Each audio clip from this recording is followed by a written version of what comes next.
Welcome to the Exploring the Core podcast. I'm your host, Greg Mullen. In this fourth episode, I'll be exploring values, what they are, and how we perceive them in a learning environment. These values I'll be exploring represent an essential layer of my framework for understanding who we are and how we learn.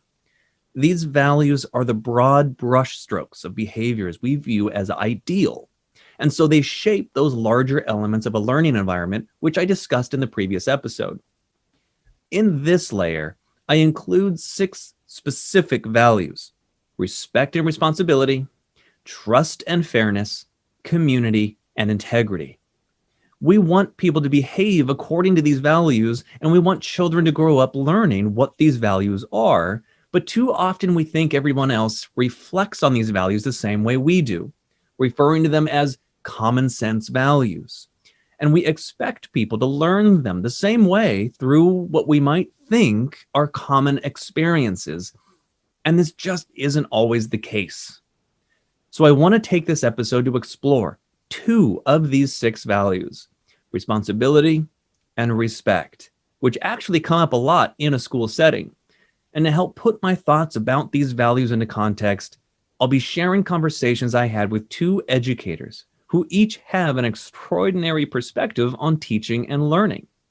The first conversation is with Amanda Presutto, a school teacher in Southern California who uses education technology as a tool to promote the value of responsibility with her students.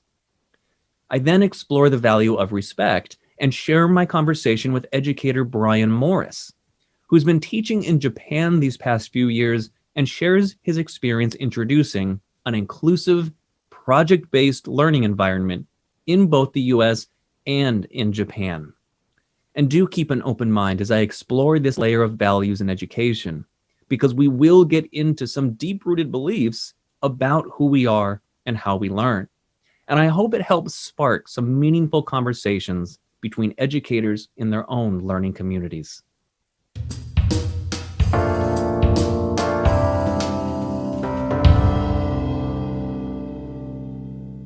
Responsibility, at its core, is all about accountability. We all make mistakes, and we talk about responsibility, specifically in a school setting, when we talk about holding people accountable for mistakes they make in order to promote what we refer to as responsible behaviors. And when we teach students about responsibility, it's usually in the context of holding them accountable for behaviors we value in that school setting, like showing up to class on time and turning in assignments when they're due. And through these kinds of behavior expectations, we're able to talk about this value of responsibility. But there's a deeper aspect to this value that I want to explore, and that's the responsibility for learning, which is different because learning is not a behavior like showing up to class or turning in an assignment. Learning is a decision that changes how you think about a concept or perform a particular skill. So when a student decides to learn something, for whatever reason, they'll make decisions that lead them to people and resources who might be able to help them. And when they successfully learn at the level of proficiency they intended to meet, who do we say is responsible for that learning?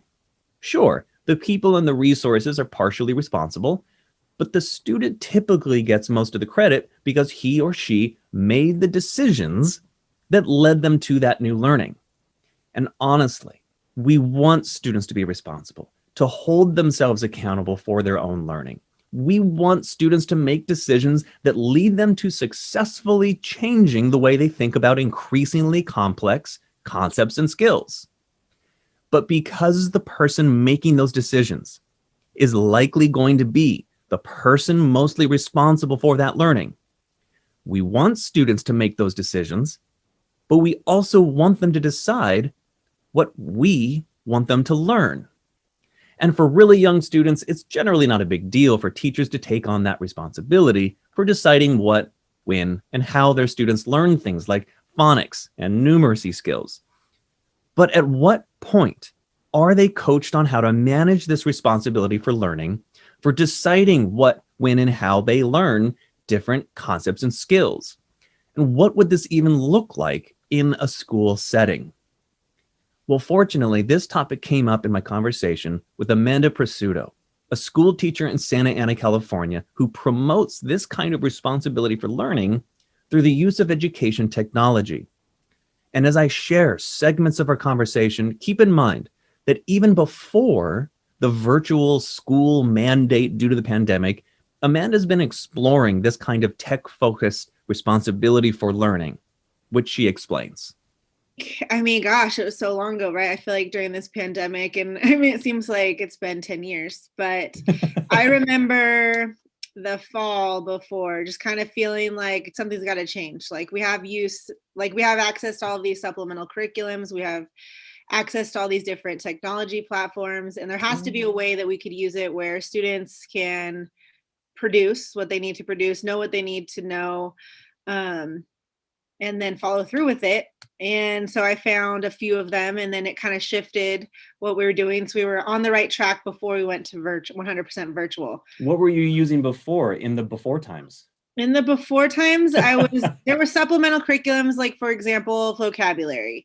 We had Freckle, adaptive. We had Zern. We have, access to Khan. And so I was only teaching math at the time. So I had access to all of these different supplemental curriculums, but we're not really trained in them.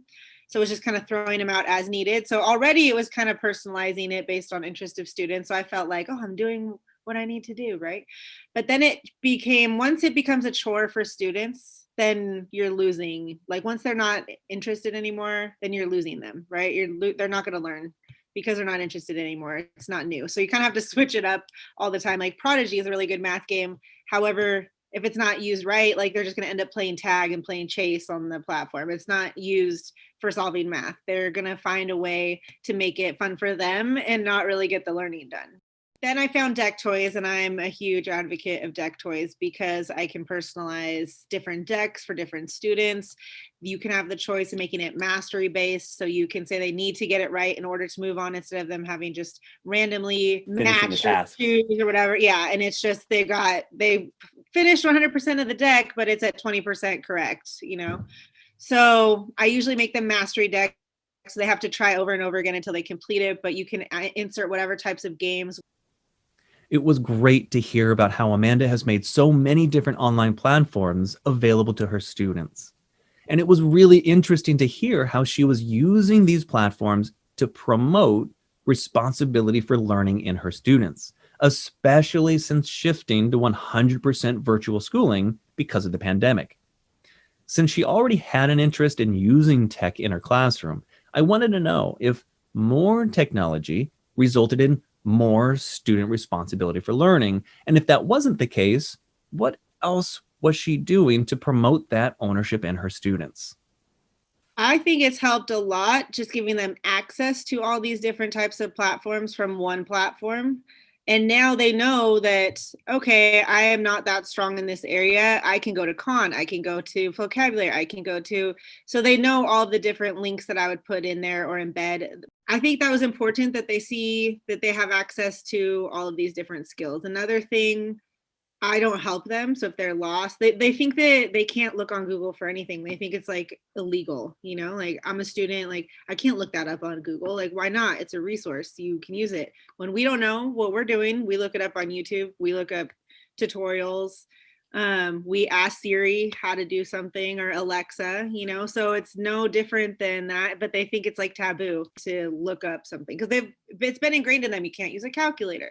Well, now you're in middle school and you can actually use a calculator on most of the math domains. So just kind of getting them to build that, like if they don't know something, don't just ask your teacher and then move on, like actually explore it yourself. And that's built into school culture though. But this is now, it has introduced them to all of these different supplemental curriculums that we have.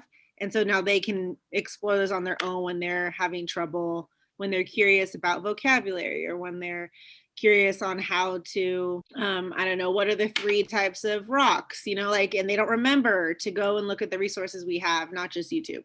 So we have vocabulary, we have Amplify, we have, all of our resources. So I just think that it's opened up the world, kind of like a choice board kind of a situation, and just made them more self-reliant instead of relying on the teacher for everything. I mean, now that I have pushed them to do a lot of their own learning, it's interesting because I catch it how many times I would have just given them the answers when they ask me questions. And now it's like, I don't know, you tell me, like you challenge them and they're like, well, aren't you my teacher? Like, are you? I'm like, yeah, but I'm not teaching you anything if I give you the answer. You have to go look for it. As my conversation with Amanda continued, I started to focus on how student responsibility and ownership seemed to stem from her view toward teacher-student relationships. The relationships she describes having with her students, especially having looped or stayed with them now for the third year, really seems to speak to how she views this value of responsibility, given how she describes being there to facilitate their learning by offering resources which allow them to focus on mastering academic objectives. It had me wondering how the students have responded to this, and the response from Amanda was pleasantly surprising. I think that they're like, okay. Like I think that they like it though. They like a challenge and they like that kids want to do things on their own. I was just at the skate park with my son and you're watching these kids, their parents aren't there pushing them. They're there and they're growing and they're getting better because they want it. They're intrinsically motivated because it's something that they're interested in. Even if it means they're going to get hurt, right? So when we have students who we need them to buy into it, almost like they would like any interest that they have and make it that important to them that they want to push themselves and they want to use the skills that they have to go and try new things. This led me to a really tough question, tying together a lot of what I've introduced in the second season so far.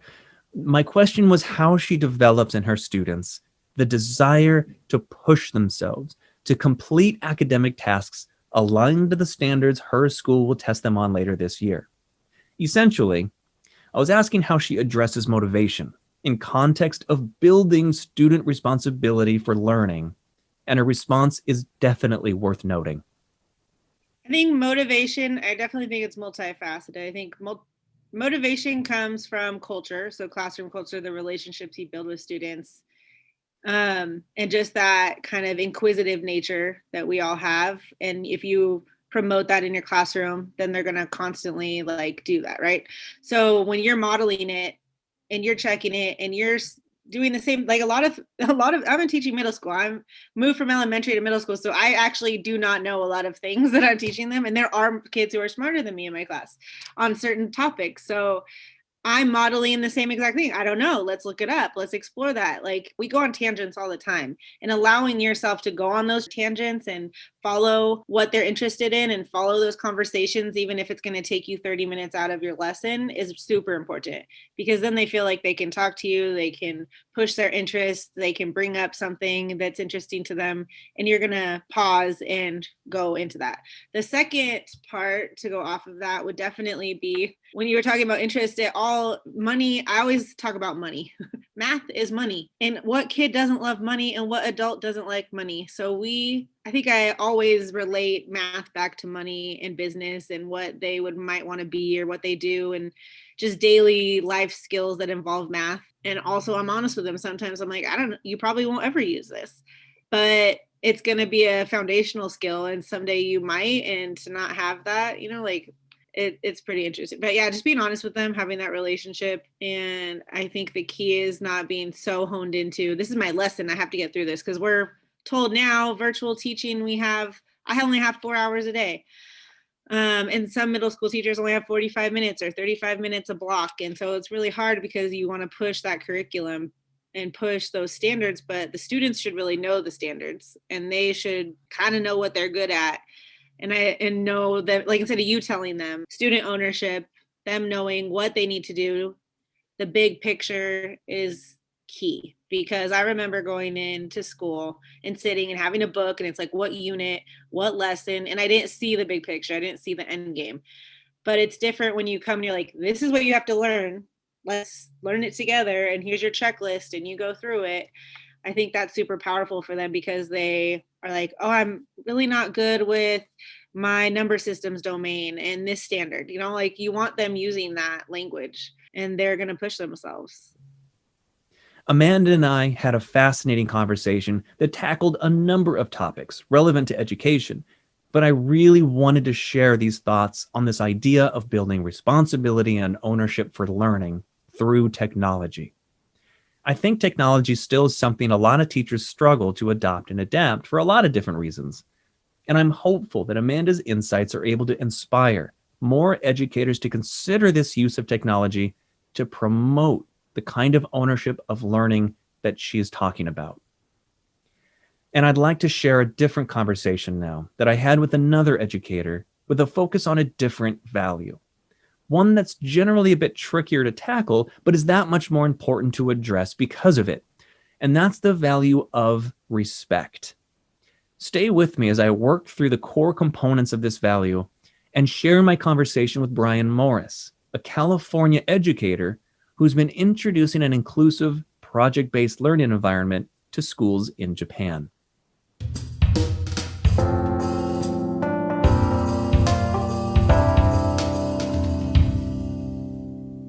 We often think of respect as simply treating others the way you want to be treated.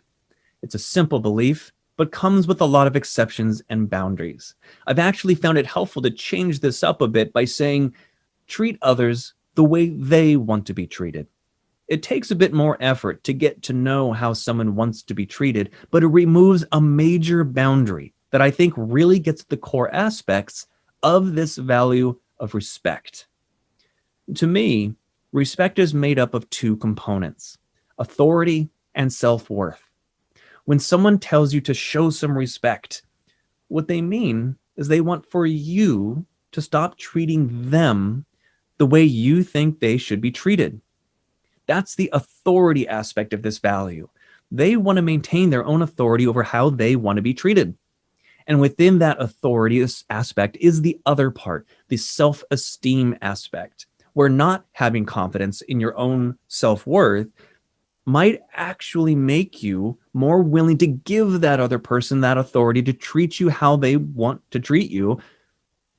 But also, having too much confidence can cause you to demand others treat you the way you feel you deserve to be treated, which actually takes us all the way back to the original issue of treating others the way you want to be treated, because you wouldn't want people demanding you treat them a certain way. That would be disrespectful. But recognizing someone's confidence in how they would prefer that you treat them might garner a certain level of respect, especially if you also share that self-worth for how you would like to be treated. And it's that balance of authority and self-worth that we experience this shared value of respect. And once we start to recognize this value in this way, we start to see it in all of the different relationships we have.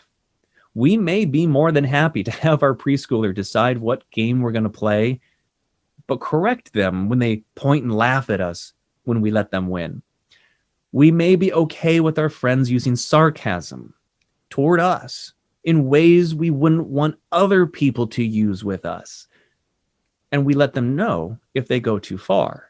Because at the core of this value, respect, is the authority and self-worth that get tied up in how we make decisions with each other, depending on our relationship with that person.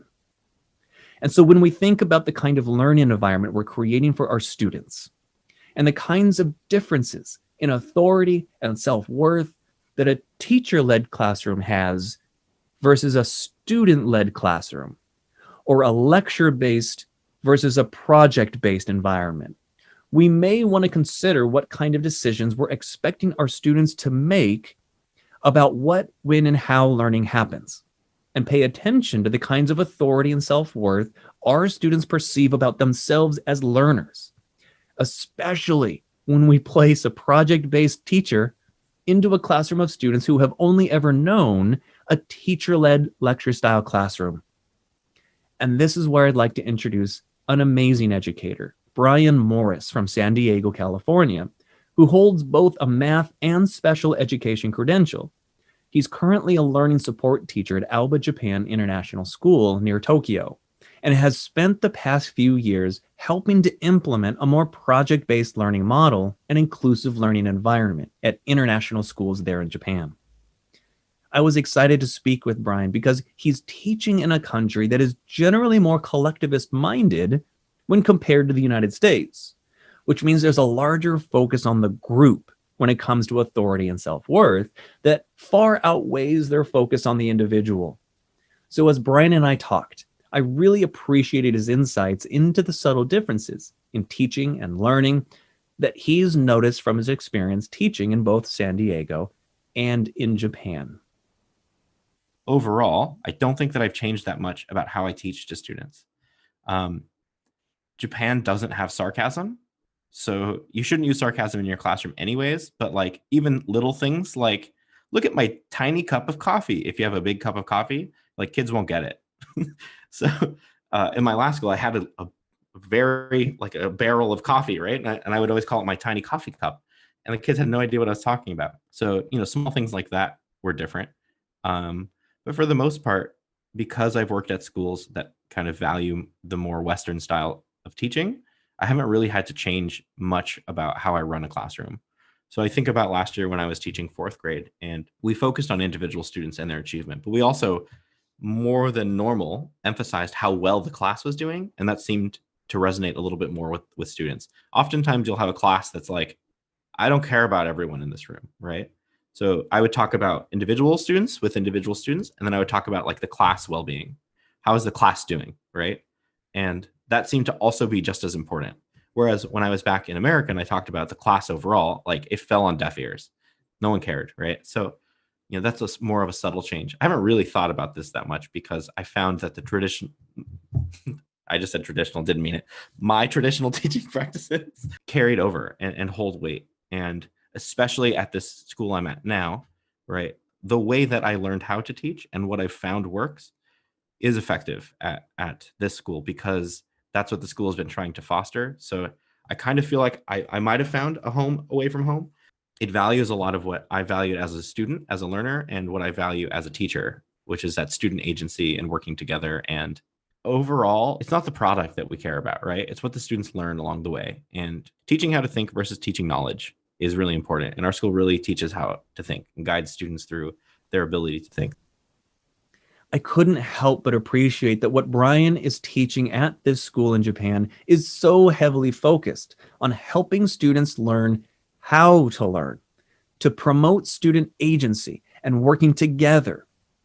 And what became noticeably relevant is this idea of respect and how Brian perceives the teacher-student relationship. Specifically, when you consider the amount of authority over what, when, and how students learn that Brian is trying to transfer to his students with his project-based learning approach, and the self-worth he's introducing to his students as learners, as participants rather than recipients, it became apparent that this is a big shift in Japan, since the traditional Japanese school has an entirely different focus, as Brian describes. So traditionally, Japan has that very traditional style of like sit in rows, look at the teacher, listen to what the teacher's doing, and memorize as much as possible. From my understanding of Japanese school systems, the learning how to work with other people, like the social aspect of school, is not as important. We do way more like social emotional learning is an integral part of what we do at our school, where it's still not even a blip on the radar for traditional Japanese schools. Of course, I say that not knowing so much about Japanese traditional schools. However, I have a friend who I met in high school who is a Japanese national. She was an exchange student, and she's now principal at a school in Japan. So I've gone and talked to her about education a couple times. So some of what I'm saying is based off of a Japanese person who went to Japanese school who didn't like it. So, although Brian does point out that his perspective is not one of a traditional Japanese student, which I already knew, he does have a fascinating insight that's quite unique. After we spoke, Brian emailed me the name of the school where one of his friends is a principal. And I think it's relevant to point out that this Japanese school is actually a private school named Luke's, which is the word school spelled backwards, and is named this because it is looking to celebrate the kind of self-directed environment that promote student agency and autonomy over their own learning. They actually have a partnership with the local school there in their small town in Japan, which, to be honest, I think speaks to the paradigm shift we're seeing in education all over the world, and I couldn't be more excited about that. And my conversation with Brian did also involve some thoughts on creating an inclusive learning environment, since one of the reasons he was hired was because of his special education credential. So while project-based learning is something he's there to model and promote, I did get a chance to talk to him about how he's working with his colleagues to create a more inclusive learning environment.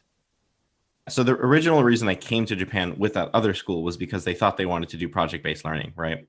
So that there was more of that kind of California education juice that they were interested. This newer school needed a special education teacher, and so I am multi-credentialed. I have a single subject math credential, a multiple subject credential for like primary years. And it's actually hard to find a teacher with special education credentials in Japan. There's still that big stigma, right? Like if you have a student or a child with like dyslexia or autism or something, they don't want to, it's still like shameful to talk about it if you have a child who has a learning disability. Oftentimes we'll say Japan is about 20 years behind socially on those types of things in school. You wouldn't find a inclusive classroom probably in a traditional Japanese school, not an intentional inclusive classroom. You would have a student with a learning disability who you would grind into the corner to make them work. We have a couple parents for some of our students with learning disabilities who just don't understand why their student can't get better if they just work harder. Like, it's okay. If he just studies harder, his autism will go away. And it's like, that's not how that works. And it's not, like if this happened back home, it would cause an outrage and an upset. And I don't know how to explain, like I'm from Southern California. You know, when people say things that are unacceptable, it does grind at me sometimes more than it should. And here it's just like, you know what? These parents have no idea. With Brian's perspective, coming from a more progressive schooling experience in Southern California, with credentials and experience in both math and special education, I asked Brian a tough question, and he gives a tough answer. The question I ask is, how have people responded to these opinions he has about school and what school ought to be, especially in context of this stark difference between what school is in Japan and what Brian is being asked to introduce to this international school in Japan? I was curious what kinds of responses he's experienced from both the staff as well as their community.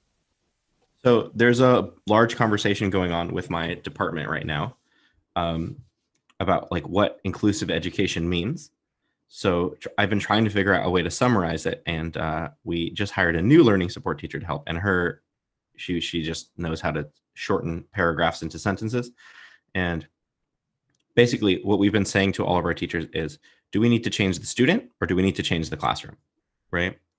And that's the first time I've been in the last 6 months been able to see teachers be like, yeah, the student. I'm like, no, the classroom. And they're like, change the classroom? Yeah. You gotta like, that kid's not learning and it's your fault. It's not his fault. Fortunately, part of my job is to be in the classroom and model some instruction. So that has actually been really positive, where I think the message of what we were trying to do with the learning support program was unclear before. And we're trying to change it from, hey, this kid has some kind of documented diagnosis or disability, so clearly he has learning support needs, to all students need learning support needs. I heard you mentioned in your inclusive education episode that all students need an individualized education plan, and it's absolutely true. Every kid has special needs. So I think it's slow. Like if Japan is 20 years behind on this, my school's maybe 10 years behind on this. And my metric for that is we're doing a lot of things that I did in high school as a student. So, you know, that's what I have to compare it off of. My biggest takeaway from my conversation with Brian was this idea that a school can become what we want it to be if we know what we want our students to value. The fact that this international school brought Brian on board in the first place because of his focus on inclusive, project-based learning tells me that the school does value a teacher-student relationship that shares in the authority and in the responsibility for learning.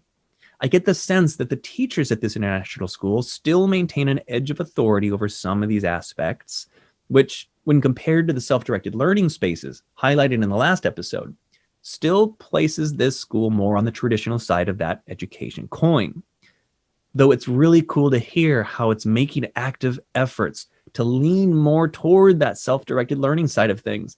And when I think about this value of respect and this balancing of authority and self-worth over deciding what, when, and how we learn, it makes me think about my conversation with Amanda Presutto about responsibility and ownership of learning. And it's this layer of values that we place on expectations for certain relationships that I think is critical for exploring who we are and how we learn. And in the next episode, I explore another value in this layer, the value of trust, and what it means to build trust in relationships as well as in ourselves. And before I bring this fourth episode to a close, I'd like to once again revisit this second season's introductory episode where I talk about capturing a rainbow. This layer of values is not in itself an explanation for who we are and how we learn. The topics and all of the people throughout this season are all part of that environment responsible for this rainbow. The question to ask is not how this episode answers all our questions, but rather how these ideas connect with those in the other episodes to create a shared language that's meaningful to you and your community and are specific to the goals you want to create and share along with them. So I hope you're enjoying this second season, and I thank you for listening. Talk to you next time.